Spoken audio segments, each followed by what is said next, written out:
as a crew leader and a deputy captain, my main concern is getting my crew home to their families, and my safety is the last thing that comes to mind. It's always my crew first, and it's something that leadership does. It's a really you really grow as a person when you're a leader, and you want to look after your team. Your team is, well, they're like family, and I say this I've said this to my mum a number of times, that mum, if I perish on the fire ground saving my crew, know that I died doing something I loved. And I said, because if the roles were reversed and I survived and my crew perished, I couldn't live with myself. So it's a funny thing, leadership. It really is.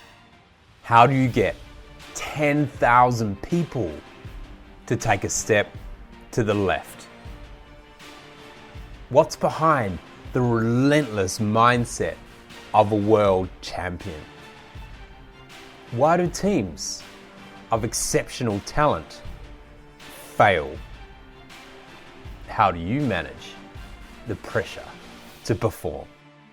These are just some of the curious questions we will attempt to answer as we bring you world leaders, curious minds, exceptional talent, successful CEOs, and incredible human beings who know how to inspire great leaders and are inspiring great leaders themselves. I am Craig Johns, high performance leadership expert, international speaker, and CEO of Speakers Institute Corporate and World Sport Coach. This is the Inspiring Great Leaders podcast, where the ordinary don't belong. Welcome to the Inspiring Great Leaders podcast. Our guest today is a first responder in the New South Wales Rural Fire Service, suicide survivor, and the author of the newly released book, Easy Target. Facing many challenges in life, from childhood surgeries to navigating bullying, ADHD, and suffering severe depression. His career involves 13 years in the New South Wales Rural Fire Service as a volunteer firefighter, deputy captain, and leader in fire mitigation.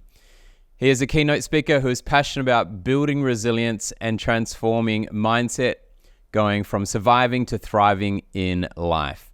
I have the privilege of introducing you to the host of the True Blue Conversations podcast, fortitude motivational speaker, and a voice for those who are afraid or choose not to speak up. Adam Blum. Adam, welcome to the show.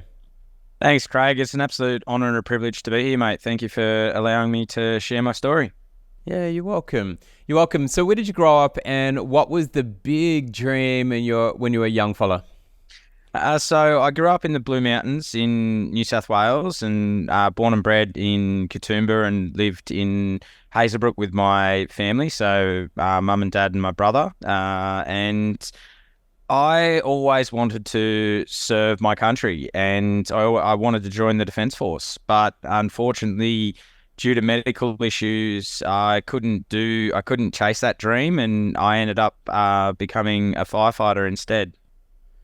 Yeah, well, being in Australia, firefighter is a very important role, especially in New South Wales, your Blue Mountains, where there tends to be fires each year. What was it about, I suppose, serving your country that fascinated you? Well, I come from a rich family history of service, Craig. So in my family, you either go first responder or you go down the military path. So I've got family that served from the Boer War to Korea to the current day. And on my other side of the family, I'm a fourth generation firefighter. My mum was a nurse. My grandmother was a nurse. My cousin's a doctor. My other cousin's a paramedic. My other cousin's a nurse. And my other cousin is a police officer. So service and giving back is part of pretty much what you do in our family. It's you either go military or first responder. Wow, that's fascinating. So when you're together for Christmas, is the talk around that side of things, or can you separate from this big service-orientated heart that your family has? No, we try and separate it, because when you're doing it day in, day out, it can consume your life. So we yeah, we try and just talk about other normal things and just things that are going on sport and what's going on in the world. Yeah. Now, now look, yeah, as you know, you talked about there, you know, you're unable to join the Defence Force due to medical things when you were young. Are you able to share a little bit of light around what that was and how that impacted you? Yeah, so I was diagnosed, as you mentioned at the start, I was diagnosed with ADHD with learning difficulties, and I, so nothing has come easy for me. No, I'm not a, I'm not. I barely passed year 12 English. I barely passed maths, and it's always been a struggle. And for some reason, when you do those aptitude tests, my brain just can't process putting shapes and changing them to the next how they're going to be, and also I was diagnosed with binocular vision at 27, and I only see half a picture. I don't see a full picture, so it affects my hand-eye coordination. It affects writing jumps off the page, and so when I went to apply, I did the testing, but I got that letter to say, sorry, you don't meet the minimum requirements, which for any young person or anyone, Craig, which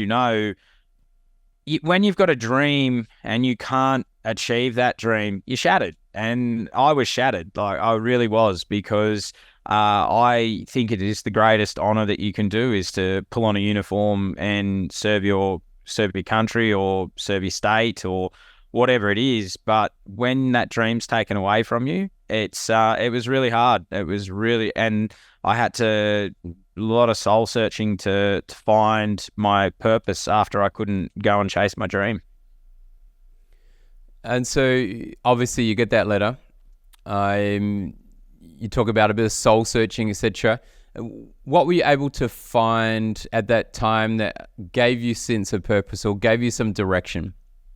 So when I was 8 years old, the Christmas bushfires were going on in the Blue Mountains, and I remember watching these, well, I call them superheroes, and now I know they're just ordinary people like me, jump out of the big red fire truck pulled up to save my nan and pop's house. And I remember they jumped out, bowled the hoses down the side of the house, and just went and started defending nan and pop's house. And I said to my mum at the time, I said, I want to do that. That's what I want to do when I'm older. And I went back to that. I went, okay, well, if I can't join the military, I still want to be of service and serve my community and do something that's purposeful and meaningful and a sense of belonging. And that was when I decided to join the RFS. And as you said, 13 years later, I'm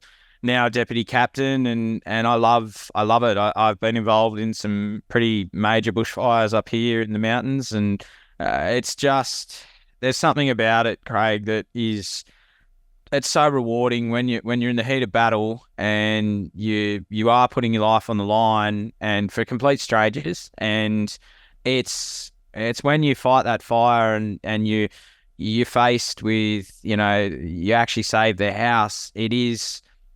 There's something really special about that you're saving a complete stranger's house, and it is it's everything and more that I ever could have imagined.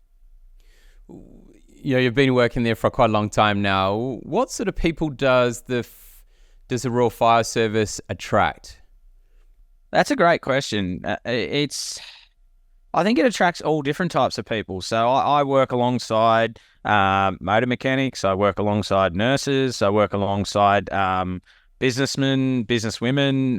It attracts everybody. It's all and different walks of life. Like some people, it's amazing the people you meet too, like, and their different unique experiences, and you've got to come together as a team. And when you walk through that door and get on that truck, you are there for each other. You are fighting for each other, and your life is in their hands, and their life is in so you want to protect them and they want to protect you, and there's a bond that can never be broken, because we all want to go home to our families at the end of the shift. So and we just never know. We never know if we are coming back or not. So there's a real strong bond that you have with your colleagues when you go out on that truck. I'm sure it'd be quite a big adrenaline rush. You're going, each day, you're kind of sitting there, you're waiting, and then the call comes, and sometimes you'll know what you're being faced with. Other times you're a little bit in the unknown. But how do you ensure that adrenaline rush doesn't take over and complacency just that drive for the adrenaline doesn't take over and you kind of fall into a bit of a complacency zone?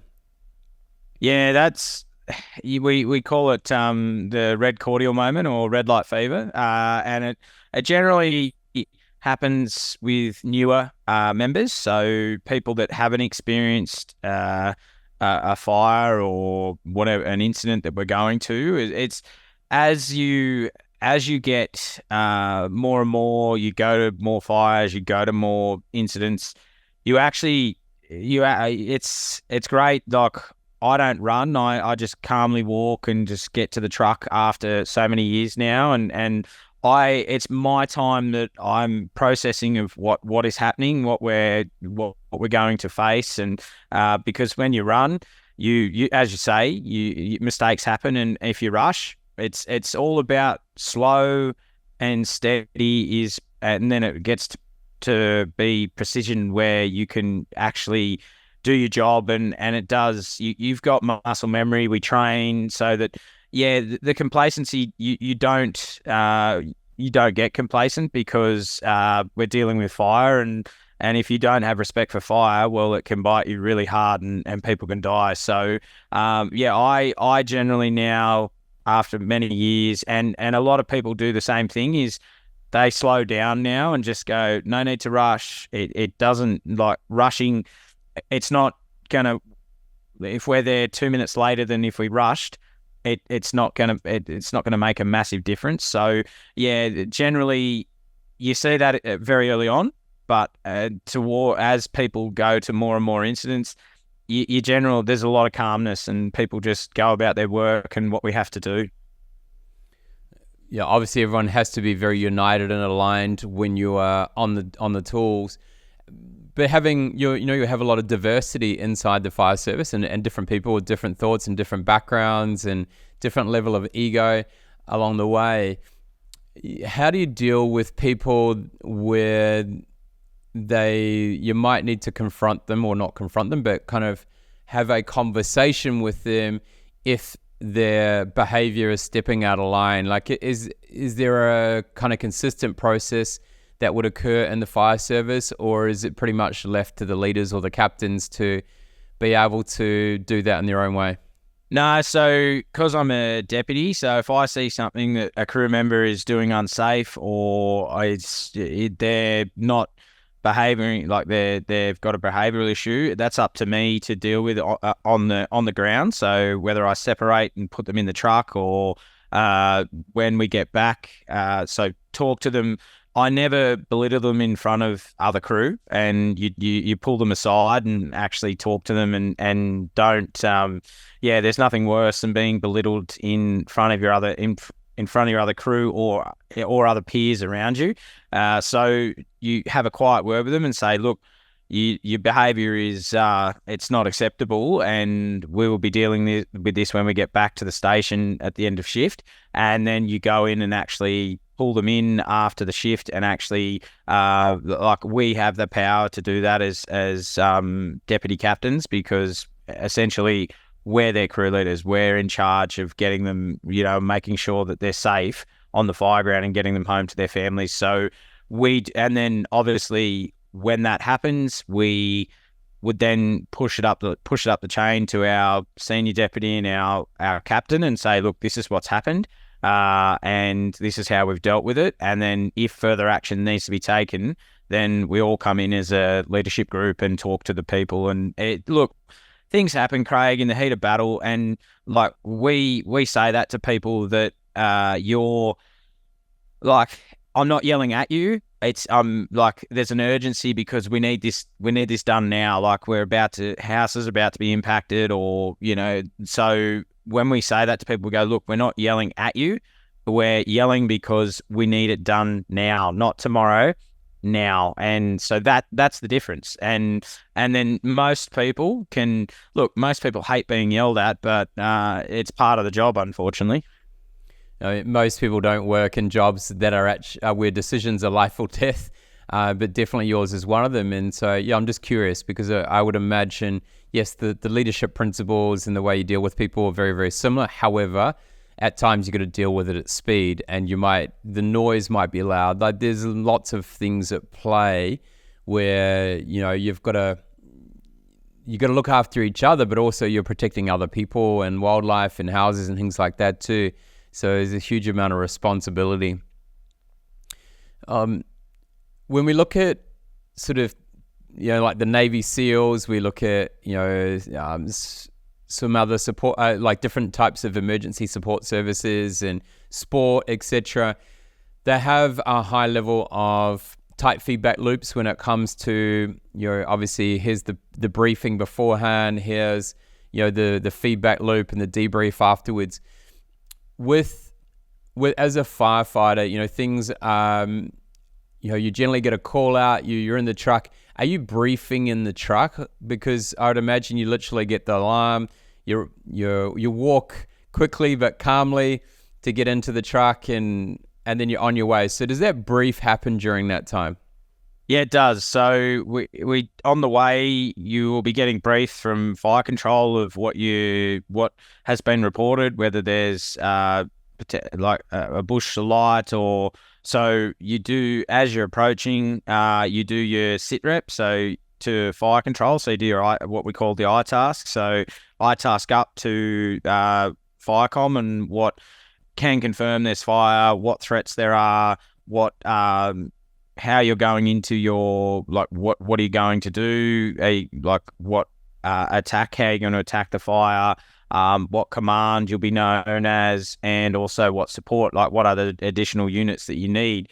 And then you do a SMEAX to your crew. So SMEAX is, right, situation is this, the execution is this, and this is what I need you to do. And that all happens within the truck. And you see the fire, sum it up, go, right, okay, 2 lines, 2 lengths, go, 38, bang, we're going into proper section, and then you just assign people to, so most experienced people with the new guys, and that's generally, so your driver is your pumpy, so he's the pumpy, and then you've generally got your 4 in the back, and then yourself as the crew leader. So you assign 2 and 2 and the driver, and then I'm the crew leader. So I'm just making sure that I'm reporting back to fire control what's happening when you're on the ground, and then obviously checking on the crew, making sure that they're doing their job. And yeah, that generally happens in the truck, and it's about a 30-second to a minute, and that's it, and then it's into it. So yeah, it's pretty quick, Craig. And then once you're on the ground, obviously there's fascinating little insight there. I mean, once you're on the ground, things are happening. You've got to keep that feedback loop going as well, but also you don't want to over communicate because that can confuse people. So what would be a fairly standard not so much protocol, but way of doing things in regards to how you communicate when you're on the ground in the fire, in the battle, I suppose? So if say I'm the first truck that arrives on scene, I become the incident controller. So I'm actually in control of that incident. I would then appoint on my crew someone to step into my crew leader role, because I'm actually incident controller and trying to control my truck and also be incident controller. It's you can do it, but it's a very hard stretch to try and keep on top of your crew and the incident. So I would appoint someone from my crew to say, right, you are going to be now the crew leader, and I watch over them, but you are now in charge of our crew. And then I start reporting with other crews. I start forming up sectors and splitting the fire into sectors. So Alpha Sector, Bravo Sector, Charlie Sector, Delta Sector. And generally that'll work that there's 5 trucks, or it can be less, but it can be more, as it can be 5 trucks. And then they, as sector leaders, report to me as the incident controller, and then I report what they tell me up the chain to fire control. So that's generally how it works on the ground, Craig.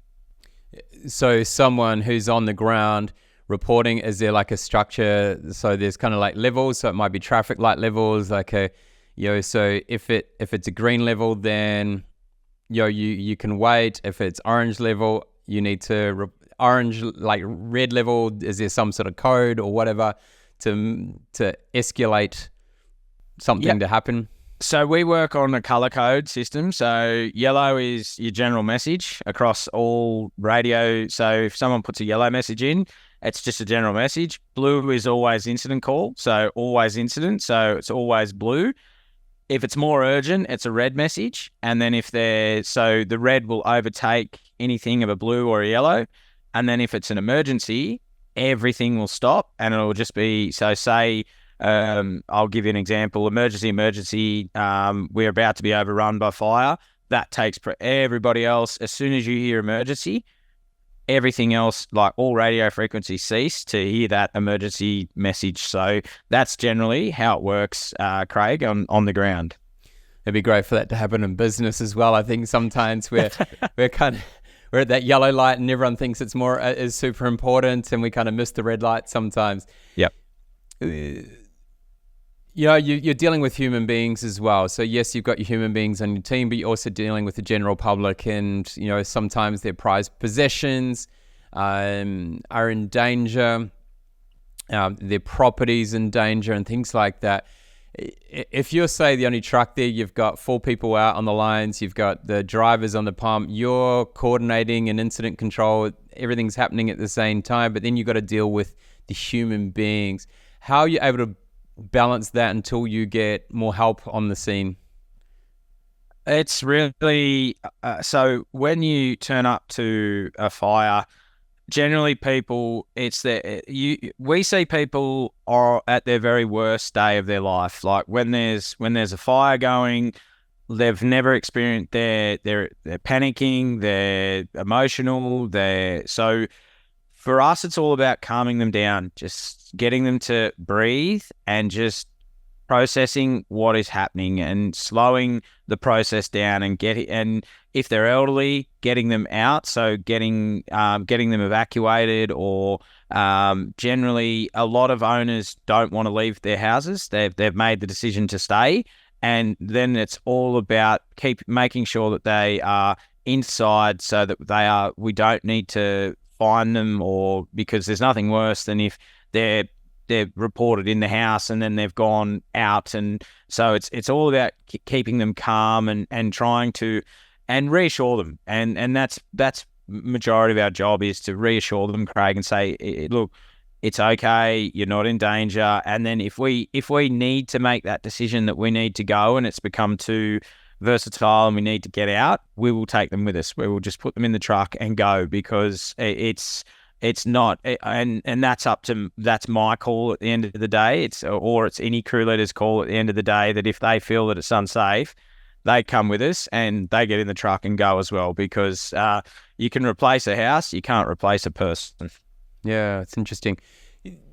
When I kind of think about those situations where a lot of people have indecision in life, but when it becomes more life and death type things, they're able to make decisions pretty fast. But it's really fascinating to see the behavior of humans, as you say, those who want to stay in the house, those versus those who want to get the hell out of there, so to speak.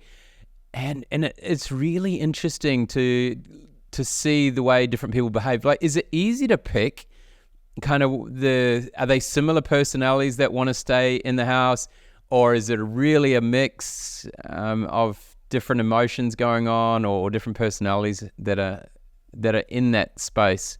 It's a mix, actually, Craig. So you never actually know what you're going to experience. Like, so prime example, a few years ago, a lady was she was in this drawer so a drawer is when it's narrow, so the bush narrows, the cliff, it's like a funnel, basically. We call it a funnel and a finger. So, and if the fire came around out of the valley, it'd come straight up and hit her house. And she was adamant she was not going. She was going to go with all her 12 cats in the house, that she was going to perished with her cat. She did not want to leave the house, and we got the police involved, and they said, look, we can't forcibly remove her. It's not we can't do that. And we just said, well, at the end of the day, we said to the lady, we said, well, we'll defend your house until it becomes unsafe for us to go to be here any longer, and we're pulling out if that's and that's a tough call that you have to make, Craig. And they are. Some people just are so attached to their house that they would rather perish with their house than go and be safe. It is a challenge that we face on the fire ground, and it's a very real challenge that we have to deal with, and it is, and you don't know. Like some people, Craig, they're great. They just as soon as they see fire, they're gone, and it's great. As when there's others that you will not get them to move at all. They just they dig their heels in, and that's it. So yeah, it is a real challenge, and something that we have to deal with when we're faced with it. Yeah, there'll be times over your career where you're faced with incidents that are quite traumatic, for everyone involved. How do you cope with those, when you've had a challenging day, when you're dealing with, some level of trauma? What's your coping mechanisms when you get back to the firehouse or you finish up for the day? What is the process you go through? So we all get together at the end of the shift and do a debrief, so of what's occurred on that day, and we speak, and we generally have a beer. So we sit down and have a beer and have a chat about what we experienced, what we did well, what we could do better, what more could be done. So we do sit down, and I make it a thing that we all sit down and have a debrief. So we'll go back, we'll wash the hoses, we'll then restock the truck, and then we sit down and do our debrief. And then I generally, as a crew leader, I check in on them the next day and just make sure that they're okay, and that if it was a traumatic day, then if I know that they are struggling, I will then push it up to my senior management and senior leadership team and say to them, look, we need to get some counselling for the guys or stuff like that. So they're always in my mind, and it's a funny thing, Craig, when you become a leader.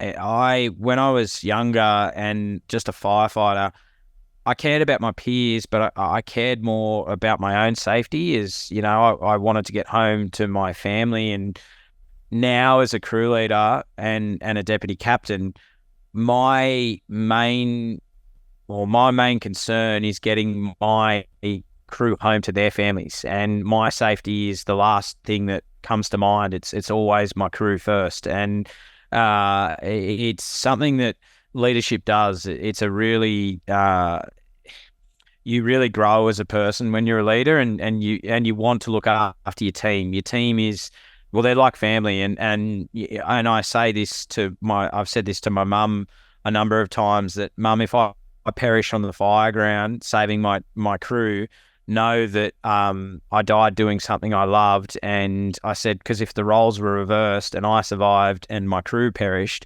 I couldn't live with myself. So it's a funny thing, leadership. It really is, and it's something that I've grown into, and now and some people who don't get it, Craig, go, but that's crazy. Why would you, your safety should be nothing? No, it's the safety of my crew first, and then my own safety. So, and I think it's just leadership. That's what leadership does. Yeah, it's it's being a parent. We see so often, say, instances, really sad instances out in the ocean where kids get into trouble, parent goes out to save them, the kids get back in, they're all safe, and unfortunately we lose the parent.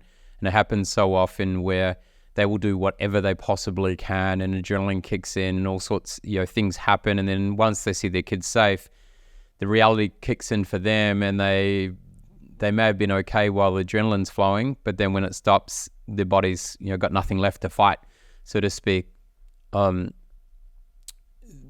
Yeah, as leaders too, though, it's yes, you've got that thing where you're protecting and you're looking after everyone else, but you also need someone doing that for you. And so obviously the higher you go in the ranks, there's less people around you that can do that. So is it the captain is that person for you? Is there someone else that keeps an eye on you? Yeah, so it's generally the as you say, it's leadership is a very lonely road. You're, as you know, Craig, it is. Yeah, you're the meat and the sandwich between the guys below you and the girls above you, and it is. Yeah, it's hard. It is a lonely road. There's no. Yeah, leadership it's interesting because you really sometimes you can feel that you are alone and there's no one to turn to. But for me, yes, I've always got the support of my senior deputy and my captain, and if I'm struggling, but I know it myself, Craig, when I'm slipping myself, I know it. I've been in the job long enough now to realise the signs that I know I'm not good, and I generally go and get my own help, and I'll speak to my psychologist and just talk about and I call it the I go every 3 months for an oil change and just get the oil change and the tune up done, and then I see him again in 3 to 6 months. So but I think from where I was 10 years ago to end my life, I think the work that I've done and the daily work that I do now, I'm in such a better headspace now to catch the early signs. As before 10 years ago, I wasn't in, I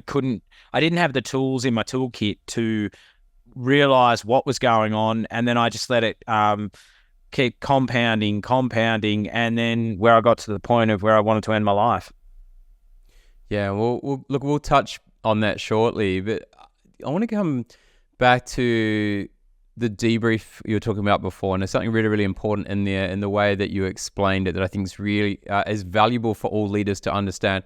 And a lot of the time, the feedback loops inside, say, corporate, for instance, like if we look at corporate, because I want to separate things like emergency services and, say, sport and certain areas where there is already a process in place when it comes to the kind of the pre-brief, the debrief, and how you communicate during that time and give feedback to each other.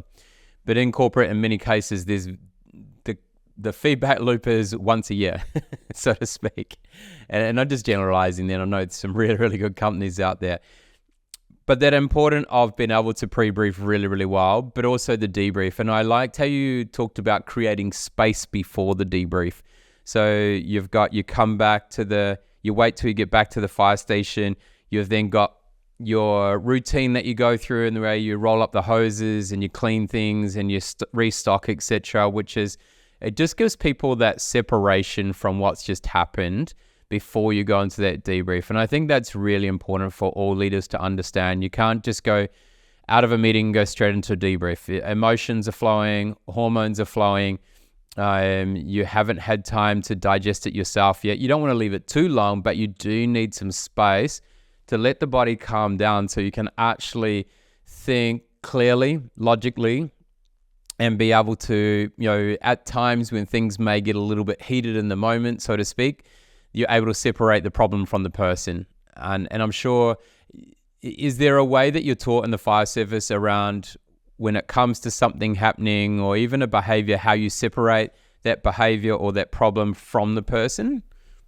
Yeah, great question. So yes, it is. So as I said earlier, if something's gone on the fire ground, you generally, so how I do it and how I was taught by other crew leaders is you don't pull the person in straight away if there has been so we do as you say, we go back, we wash our hoses, we do our debrief, and then when everyone leaves, you just say, hey, I need you to stay back. We need to have a chat. We need to have a bit of a conversation. So you're doing it away from everybody else, and you've had your debrief, and then you go in and say, hey, look, your actions today, let's talk about that.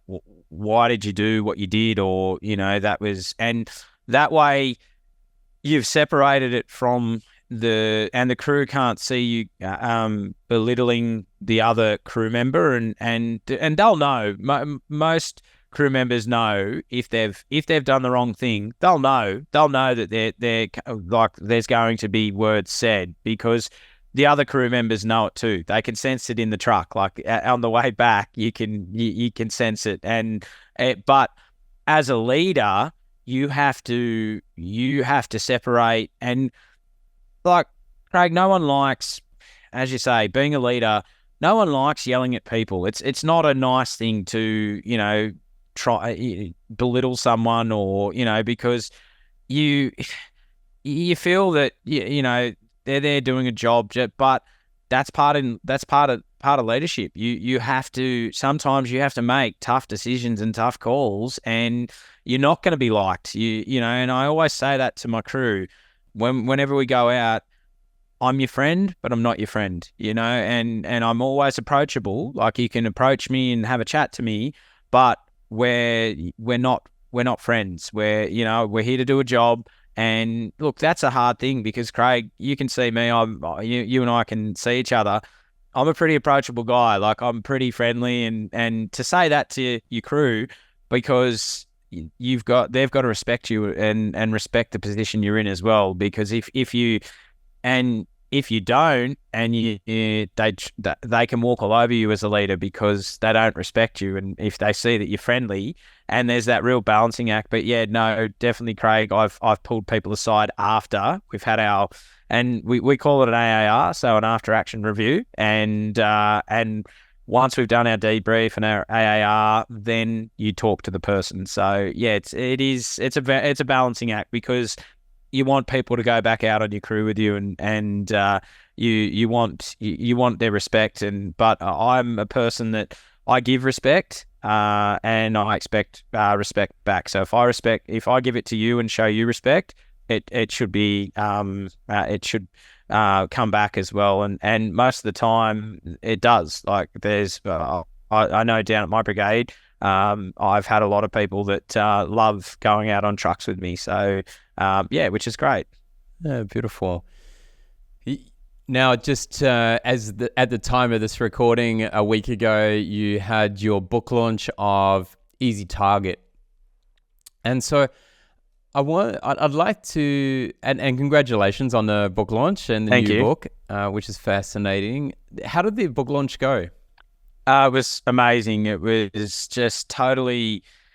It blew my mind. I had 90 people in attendance. They family and friends that attended, and it was just had some beautiful speakers. And my mentor, who told me to write my book 3 years ago, was the MC for the night, and it was beautiful, mate. It was just something that I'll never forget, and just full circle to go from where I was standing on the edge of a cliff 10 years ago, wanting to end my life, to now being a published author. It was really special, and I had a lady who I didn't know.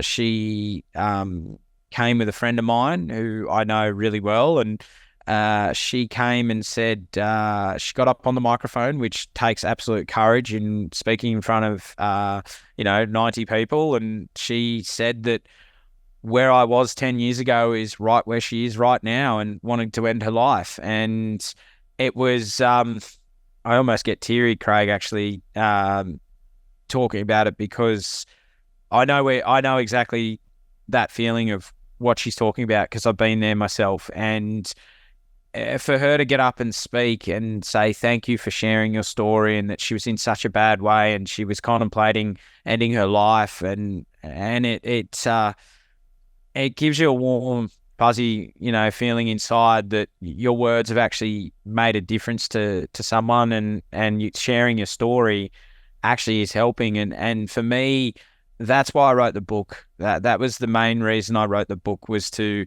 help just one person. And if that's all my book does, Craig, is if it only helps one person, then that's my job done. In that, what that lady said last Thursday night, in that my book has saved her life, well, my job's done. And that just makes me feel absolutely proud. And that, yeah, and I think, Craig, it is, we're males, there's still that little bit of stigma around males, that we, it's males don't speak. We're getting better. We are getting better. There's still a long way to go.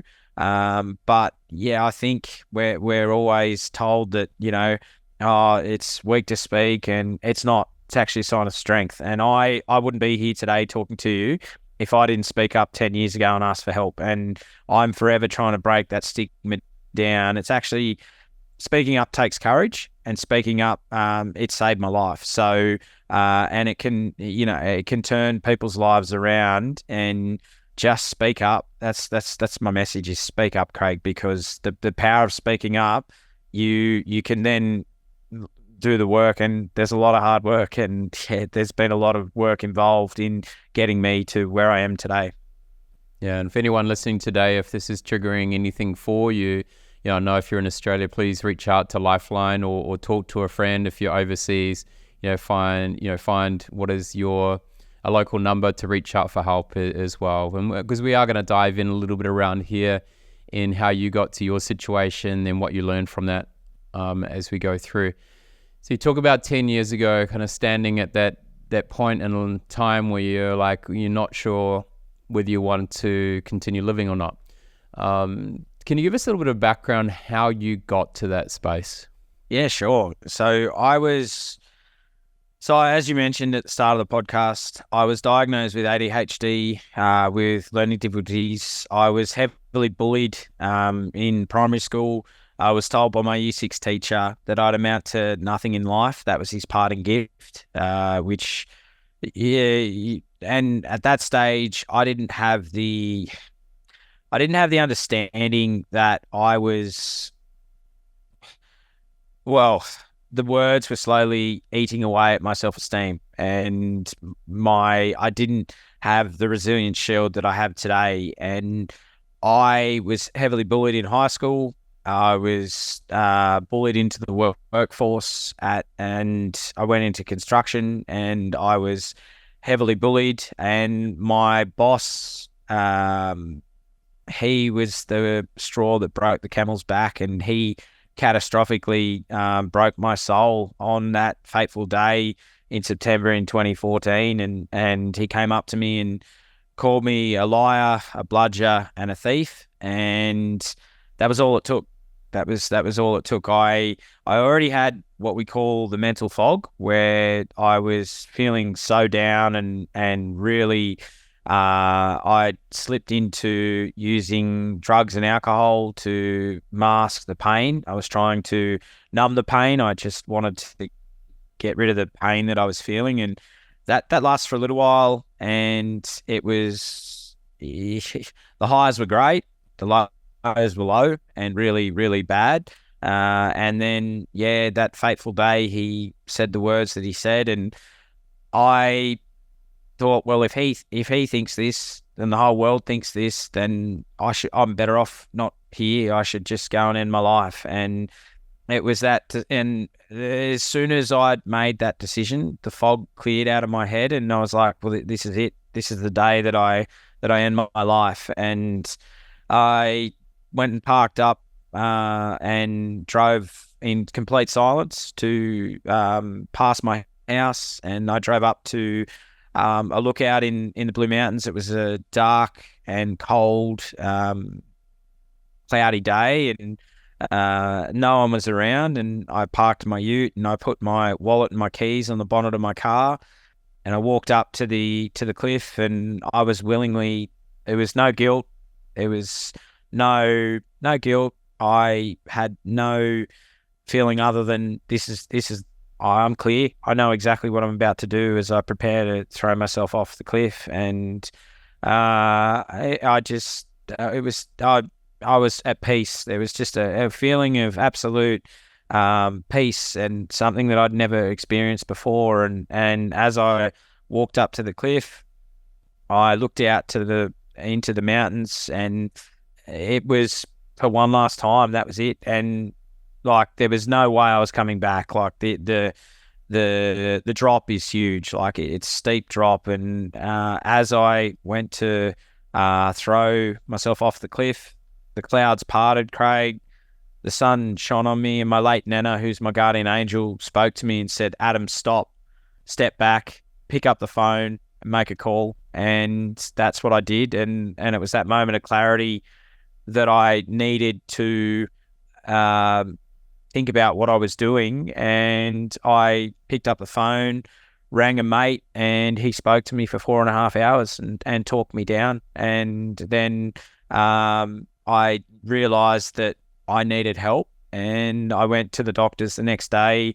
I didn't tell my parents. I didn't tell my parents for many years what I'd done, and I went and saw the doctor, and then did the mental health test, and I was severe anxiety and severe depression, and then started the journey of finding a psychologist to help me get back to being in safer waters and getting back to being healthy, and it was a long, hard process. It took 3 years, and I often get asked, Craig, of why I didn't tell my parents, and I wanted to numb them. I wanted to shelter them from the pain that I was experiencing, and it's a huge burden to put on people that you and I recently had this conversation with the mate that actually saved my life. And he came to the book launch last Thursday night, and I thanked him because he did save my life, and I didn't realize till many years later the burden that he carried with, that's a big burden to carry for someone, and he just threw his arms around me and said, "I'm just glad you're here," and it was and it was just where I just decided that the world would be a better place. So any boss out there, Craig, that has a go at an employee, or words do, what you say does matter, and it does it does hurt people, and he attacked me, and as I said, he catastrophically was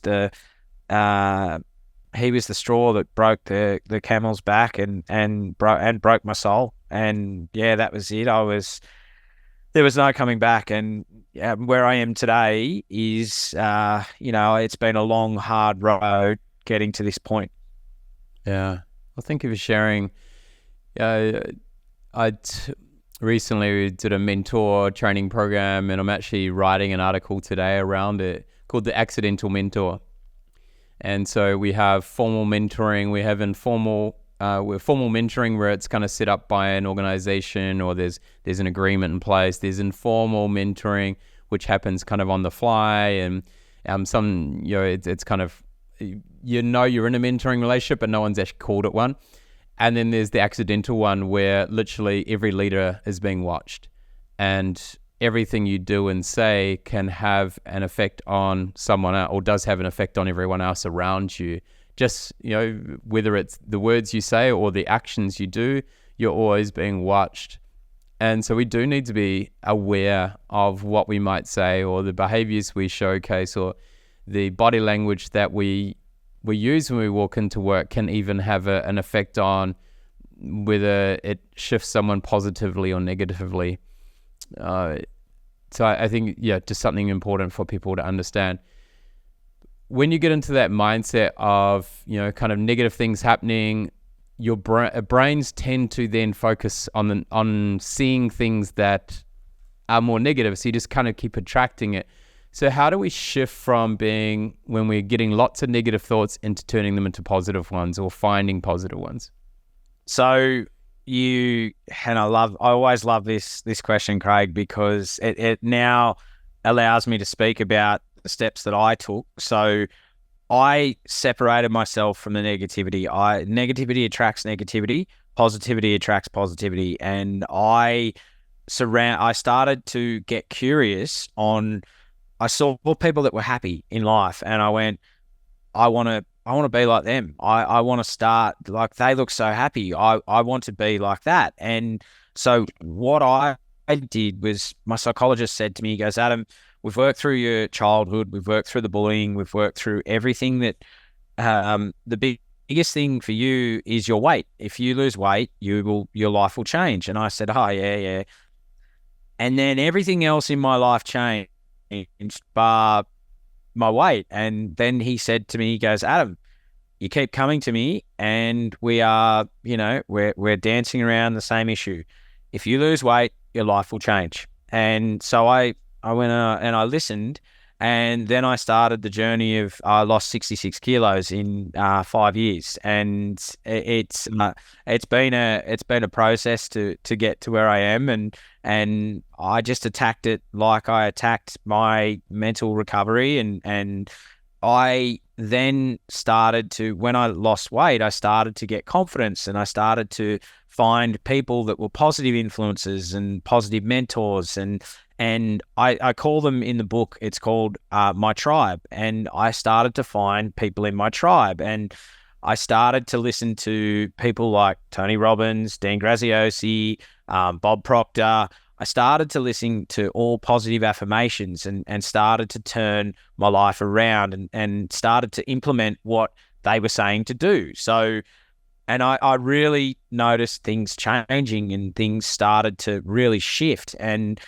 I then, the negative, like, I didn't want to be attracted to the negativity anymore. I was like, oh no, get away from me. I only want positive people that are lifting me up. And that's where it started. That was really where I just, and I found that at the time, people that I thought were friends actually weren't friends. They were just, and I use my words carefully here, but just, it was more a transactional sort of friendship, really. And they needed me more than I needed them. And I've noticed now that the people that are in my life are positive people that are successful, and they're doing amazing things. And I just kept getting attracted to that. And that's where I started. I just got curious, and I started reading, and I started, getting curious on the mind, and started doing so. I now do meditation every day. I meditate for 15 minutes every morning, complete silence. I do gratefulness work. I do gratitude. I've always been spiritual, and so I always say a prayer every morning, and I visualize what I want to do, and where I want to go, and that's what's really changed my life. And exercise has been huge for me. I exercise daily, and I love it. And I've got into ice baths. Ice baths are amazing. I absolutely love what they do for my mental health, and I journal every day. And those are the steps, Craig, that I started to use to help me get to be in a positive. And I say this, our mental health it's a muscle. We need to be working it every day. It's like, you want a six pack. Well, you've got to work on your mental health as well every day, and you've got to build it up. It's a muscle. You've got to build it up. You've got to build every single day. You're going to face challenges and things in life but for each challenge you grow stronger, but for me, mental health is, people always say, I want a six pack, but they don't want to work on the mental health. And you have to work on your mental health. It is something that you have to do every single day. And before I jumped on with you this morning, I did my routine every day, and I did exactly what I said I just did this morning. And it just puts me into a really great feeling and a great space for the day. And I can go and attack whatever challenges I'm gonna face in the day. And it's set me to where I am today. And I'm very grateful that I have been curious to expand my thinking. And as I say, I love where I'm at the moment, Craig. It's just a really, really great place to be in at the moment. Yeah, I love it. Well done. Thank you. I love that approach. And obviously people can read that inside the book, Easy Target. So make sure you check that out. One of the things, we talked about ourselves trying to see the signs, but quite often we may sense something in someone else, but it's a challenge to ask the question, are you okay? Or whatever it may be. In your experience, how can we talk to someone we're worried about, but we're unsure how to approach them? So what I do is I ask them, are they okay? But then I do it again. and ask them a second time, because you can blow it off really quickly. Like, Craig, I could ask you and say, Craig, are you okay? And you go, yeah, Adam, I'm fine. Yeah. And when you ask them a second time, they've actually got to stop and think, are they actually okay? And if they're not, then the biggest thing that I found, Craig, is listen.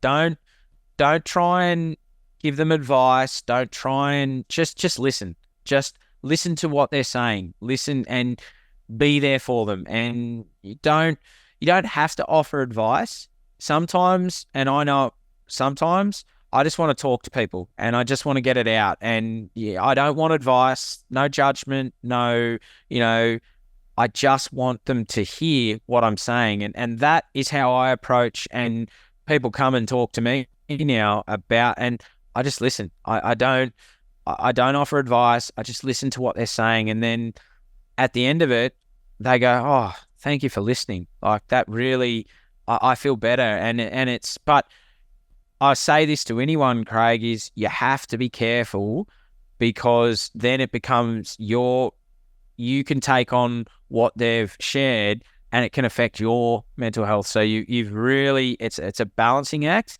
but most of the time it is that you just need to listen and then say, I'm really glad that you shared that and you felt comfortable to share that with me. And then if they, and then check in on them again, and just, if they are continually sliding, then say, hey, look, I think you should go and, I think just go and see someone and just have a bit of someone who's professionally trained, go and just have a little bit of a chat to them.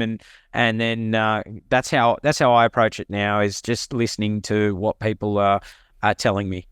Yeah, as you mentioned there, for some people, just speaking it out loud can be all they need, just to they can hear themselves say it, they can speak it out. That takes a huge load off them.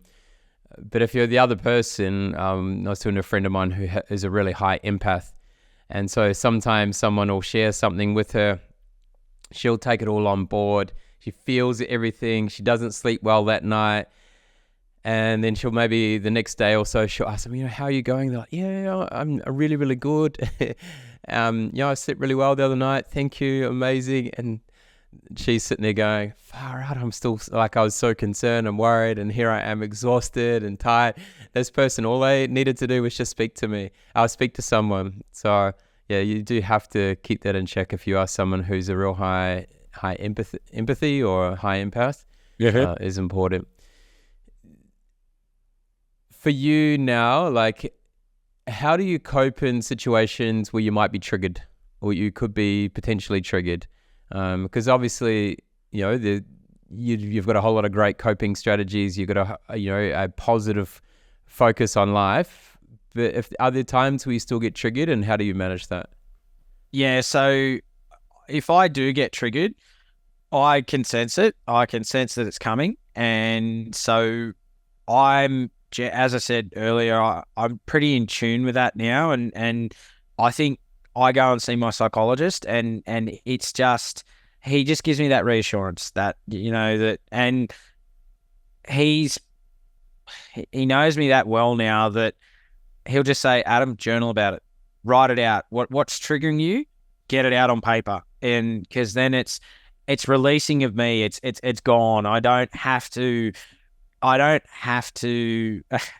yeah, I don't have to carry it. It's a burden to carry. So that's how I just write it now, Craig, and I just put it down on paper, and then it's like me just getting rid of it and just releasing. And so that's how I deal with it now, is if I do know that I'm getting triggered, I'll go and see my psychologist, or I will write about it, or I'll go for a run, and I'll try and just get it out that way and not take my frustration out on people. And if I am triggered, I generally don't talk to people. I generally just try and shut, and it's just my way of, I just don't want to burden it on other people. So, but generally that's what I found with my triggers, is that, yeah, if I am triggered, I generally know it straight away and make a phone call and get in to see the psychologist. And then he'll just say, Adam, right, let's talk about it. Like you and I talk about it now, Craig. And then I go and put it on,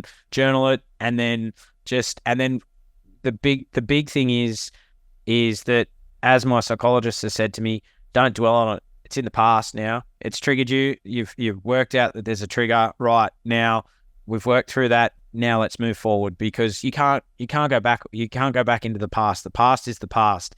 You can only move forward and go forward in life. So that's essentially how I deal with being triggered. Thank you for sharing. Really, really helpful for people out there that may be in need. And so thank you for sharing today. It's been amazing. We all know smart people have great answers, but the most successful people ask great questions. When was the last time you did something for the first time?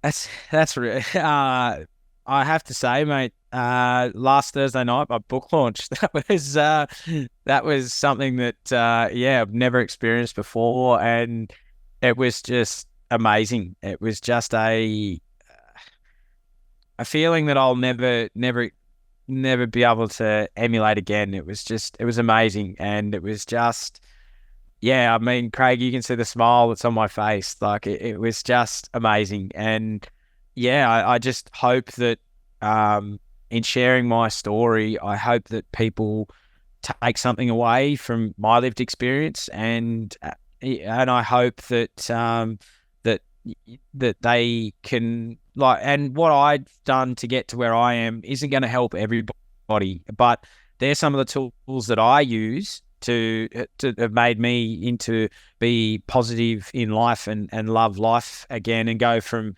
surviving to thriving. And it's not all gonna, like, what I've done isn't going to work for everyone, but it may. And but these are just some of the tools that I use to get me from going from surviving to thriving, and that essentially that's what it's all about. And if people do take anything away from today, I just hope that they do take away something of that you can go from the darkness and there is light at the end of the tunnel. So that's essentially that first experience, that having a book launch, mate. So it's pretty amazing. What is the one question that you would love to solve? Oh, that would be, like, I'm fascinated by evolution, Craig, and how we've got here, and the evolution to where we are now. And I know people have said, oh, the Big Bang and that happened and we're here, but it fascinates me to how we got. So I'd actually, the question I would love to ask is, how have we evolved to where we are now, and how, like, why are we all here? That's the question that I'd love to have solved. So Great question. Great question. For you, what is an inspiring great leader, and who is a great example of this for you? I've had many great examples and great leaders. I've got a mentor who he's the reason, he's actually my boss now, actually, at work, and he actually inspired me. He was my old captain at my brigade in the Blue Mountains, and then he went down the RFS path, and now he's a chief superintendent, and he's an area commander now, and he is my mentor. He has been my mentor throughout my life, and someone that I aspire to be like. And he's just an amazing person, and he's just he just cares, and he can be assertive and make his decisions, but he can do them with grace and elegance, and he just cares about the people that are under him. And to me, that's what makes a great leader, is that you will follow, and I would follow him into hell and back and come out with him, because he's just one of those leaders that is just, he leads from the front. He's not afraid to make that decision and make the tough decisions, but also give you the respect that he will show respect to you, and he takes on any opinion and any advice that you give, and he's always looking at ways to better himself and better others. And to me, a leader helps you up. A leader props you and pushes you, and basically is they're putting the runs on the ladder for you to then overtake and shine in your own light as a leader. And to me, he exemplifies all those things. Yeah, I'd love to meet him. How can people, you've shared lots of great insights today. How can people learn more about what you do, and what is the best way for people to connect with you? So I'm on all socials. So I'm on LinkedIn under Adam Blum. I've got the podcast page on Instagram, so True Blue Conversations, and I've got my own personal. If you want to reach out to me personally on Instagram as well, I've got my own personal page, Adam Blum, and also Facebook as well. And I've got a website that if you want to jump on, it's adam@adambloom.com and .au, and you can jump on. You can see my book, and if people want to get a copy, I can personally sign them. Just get in touch with me, and I can make that happen. Or if you want to go out there, it's all in all good bookstores. So QBD, Dimix, it's online, Booktopia, Amazon. It's everywhere. So, and I hope that people take something away from my story, Craig. Yeah, you can find Adam everywhere, and so we'll put those links in the show notes so it's easy for people to connect. Adam, a real pleasure speaking with you today, sharing your vulnerability and your insights into some of the challenges you face in life, but also those really positive and inspiring moments in your life. The beautiful heart you have and the way that you want to serve your community and serve your country, to be there on the front lines, protecting people and protecting more than just the human being, but also their property and their assets and things that mean a lot to them.